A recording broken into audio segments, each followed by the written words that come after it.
สบายดีพี่น้องมื้อนี้นั่นมาซ้อมโทรศัพท์คือว่าละคนเท้ามันคัดคล้องแล้วหนึ่งมันอันเฮ็ดพี่เลยกับโบเป็นนะมันเป็นคนยุคใหม่เนาะคนยุคเก่าก็เลยมาแม็กโมบายนี่แม็กโมบายต่อหน้าสร้างกู้รักเด็ดนี่เดี๋ยวพวกเจ้าโอ้ยสบายนะเพิ่นนะราคาเป็นกันเองมีการโต้รองนะเพิ่นบ่ได้เอาแพงนะคือค่อยนี่เพิ่นเอามาเด้อมีเอาเงินซ้ำนี่นะเบิ่งกว่าเพิ่นมีเอาเงินซ้ำสิว่าได้เลอซะแม็กโมบายอย่าลืมเด้อเดี๋ยวเด้อ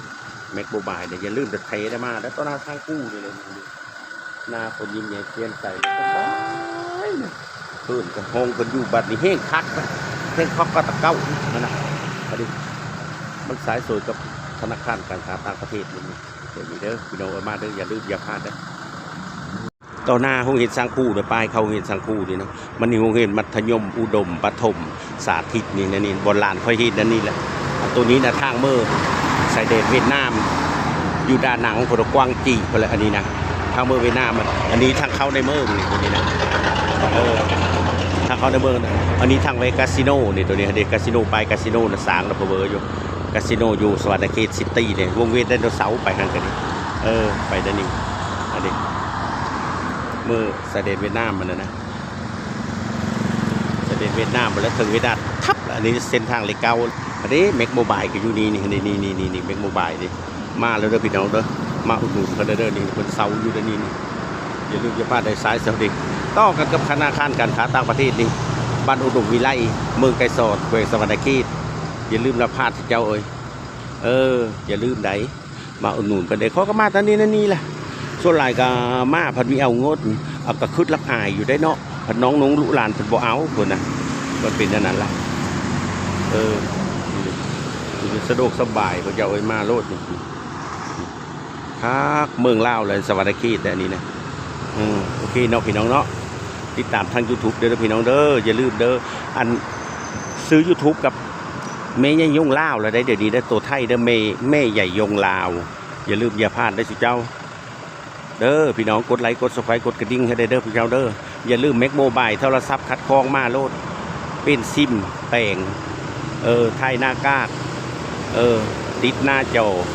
มันเป็นอะไรมีครบเมิดทุกชิ้นทุกแนวได้อยู่นี่นะสบายได้นะ2 สันพวกคนอยู่นะสันลุงก็เพิ่งกะนั้นเพิ่งกะแปลง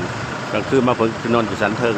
มันเป็นอะไรสะดวกสบายพวกเจ้าอย่าลืมอย่าพลาดนะพี่น้องเด้อแม็กโมบายอันนี้วงเวียนไดโนเสาร์พวกเจ้าวงเวียนไดโนเสาร์อะไรในสวรรค์เขตอะไรนี่นะอันนี้ทางไปมุกนี่มุกทหารนี่